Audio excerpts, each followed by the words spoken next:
So there you have it. The Kansas City Chiefs seal the #1 overall seed. They've essentially got 2 bye weeks now before they'll have to get involved in playoff action. This was supposedly the worst season performance-wise of the Mahomes and Andy Reid era, and yet it's their first ever 15-win season in franchise history. I'm delighted to say that joining the show now to look back on the action there and forward to our upcoming game between the Ravens and Texans from the brilliant NFL Daily, the equally brilliant Gregg Rosenthal is with us. Greg, how are you doing, brother? I'm doing well. Merry Christmas, Will. Yeah, Lovely Merry sweater. Christmas, buddy. And look, thank you. I didn't realize you could see me. That's I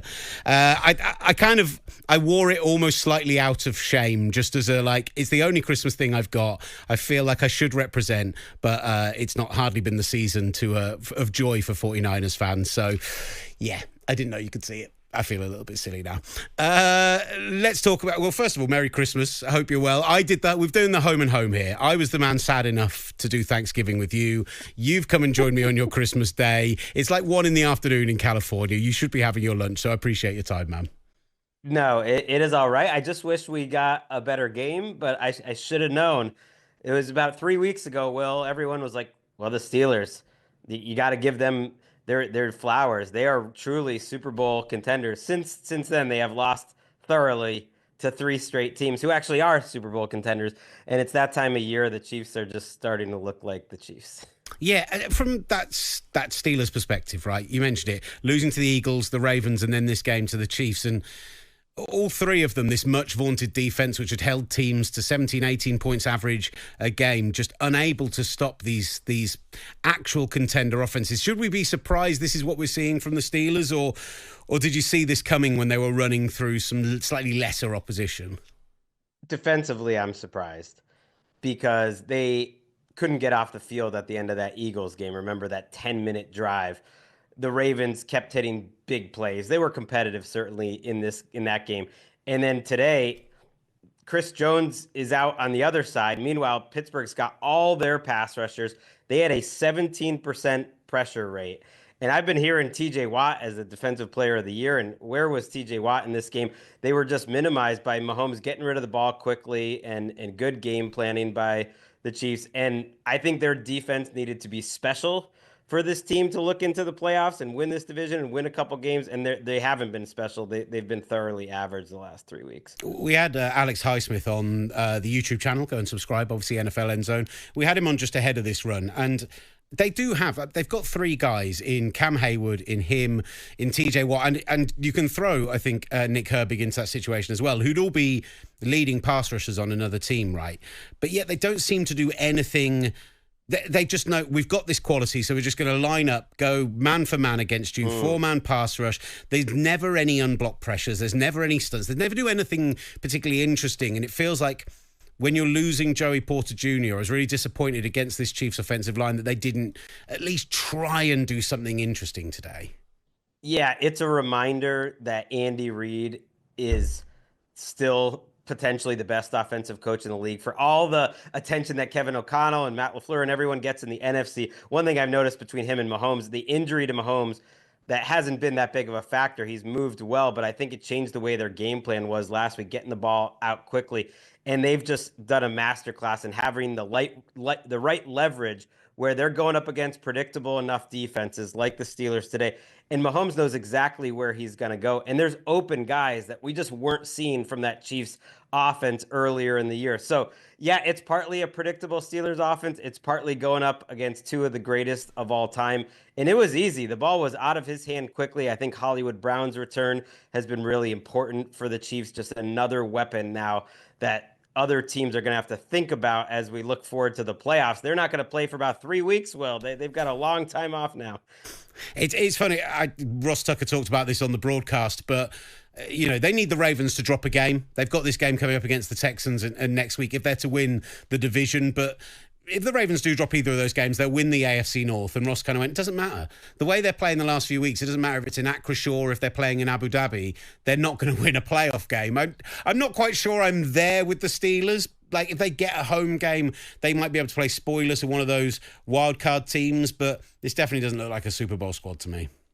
No, I think there's 3 teams in the AFC. And if anyone but the Chiefs, the Bills, or the Ravens go to the Super Bowl, it'd be shocking.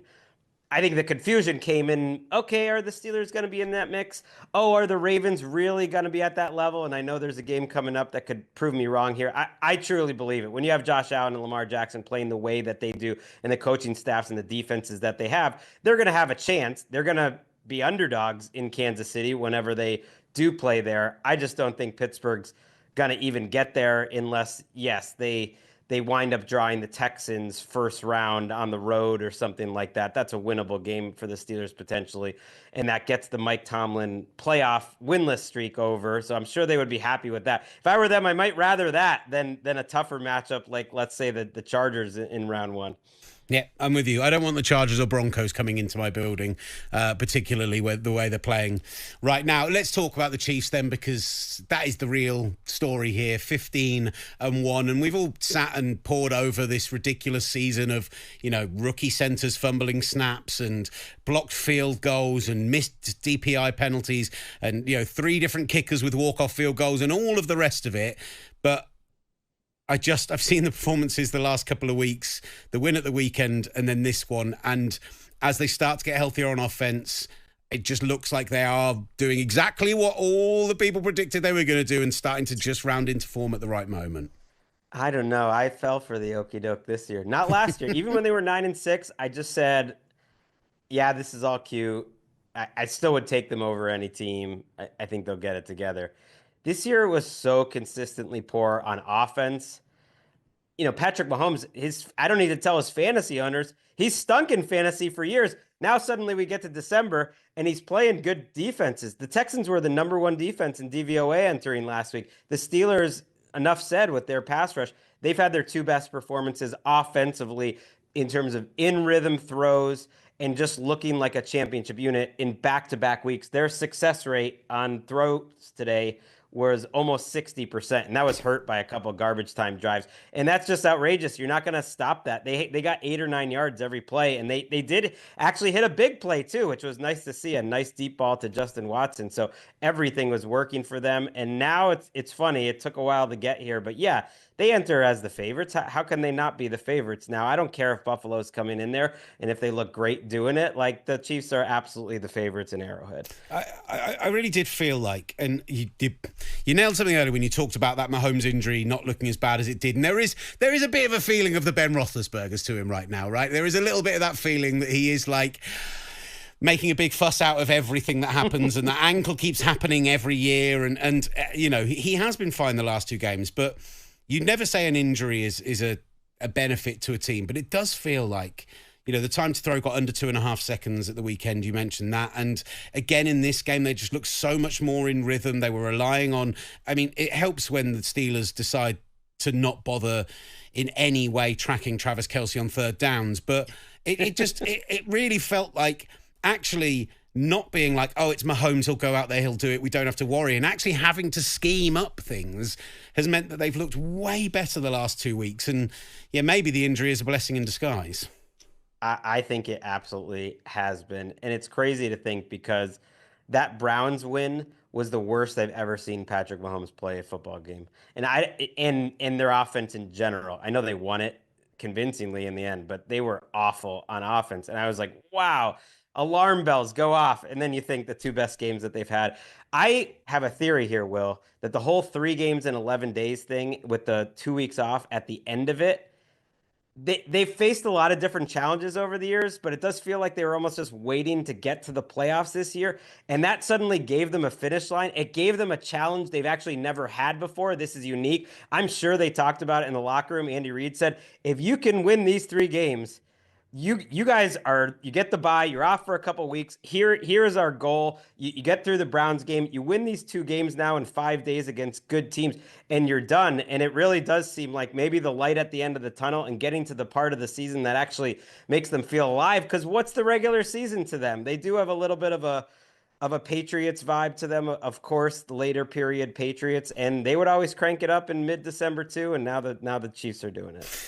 How do you approach it if you're the Chiefs, right? And I want to ask the same question about the Bills shortly, but how do you approach this Broncos game, knowing that you've got the bye afterwards, knowing that this game technically means nothing apart from maybe the Broncos getting into the playoffs or not, should you beat them, but I don't know. I can't figure out. It's always that question of, do you need the momentum? Do you need... I know there's a very famously on your podcast, Patrick Claymont doesn't believe in momentum, but do you need the momentum in order to carry yourselves through and we want to go get that win? Or do you just think we've got to get healthy? The thirds are going out there from midway through the first quarter. This is basically a preseason game.